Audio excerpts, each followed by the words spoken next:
A federal appeals court on Friday ordered the dismissal of a lawsuit by congressional Democrats who claim President Donald Trump has violated the Constitution's emoluments clause by allowing his businesses to receive money from foreign governments without prior approval of Congress.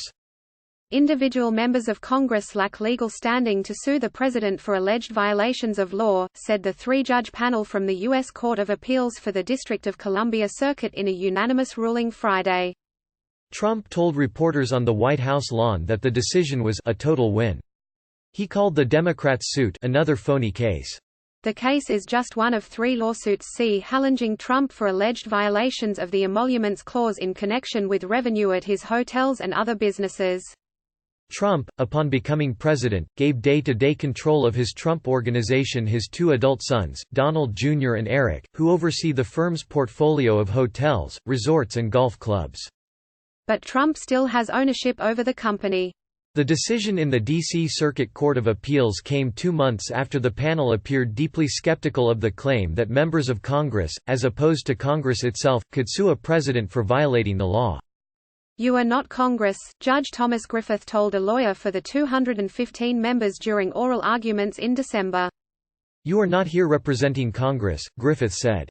In their decision Friday, Griffith and the other two judges on the panel, Karen LaCraft Henderson and David Tatel, underscored that fact. Here, our conclusion is straightforward because the members, 29 senators and 186 members of the House of Representatives, do not constitute a majority of either body and are, therefore, powerless to approve or deny the President's acceptance of foreign emoluments, the panel said in the ruling. The judges cited a 1997 Supreme Court decision in a case known as Raines v. Byrd. In that opinion, the High Court ruled that individual members of Congress lacked legal standing under Article 3 of the Constitution to file a lawsuit challenging the legality of law which granted the President power to veto individual tax and spending measures after signing them into law. Friday's decision also cited a Supreme Court opinion written last year by Justice Ruth Bader Ginsburg, in an appeal by Virginia's State House of Representatives ruling involving racial gerrymandering ruling.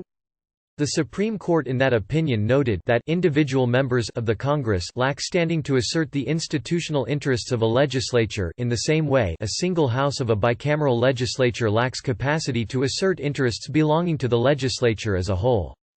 The D.C. Circuit, in its ruling Friday, said the Democratic members can, and likely will, continue to use their weighty voices to make their case to the American people, their colleagues in the Congress and the President himself, all of whom are free to engage that argument as they see fit. But we will not, indeed we cannot, participate in this debate, the ruling. The Constitution permits the judiciary to speak only in the context of an Article 3 case or controversy and this lawsuit presents neither. The Fourth Circuit Court of Appeals in Richmond, Virginia, currently is considering whether to resurrect a suit by the Attorneys General of Maryland and the District of Columbia, who are suing Trump over payments to his Washington hotel by foreign governments. In September, a three-judge panel on the Second Circuit Court of Appeals in New York City revived a lawsuit filed by the watchdog group Crew accusing Trump of violating the emoluments clause. Trump in October requested a rehearing in the case by the entire panel of judges on the Second Circuit.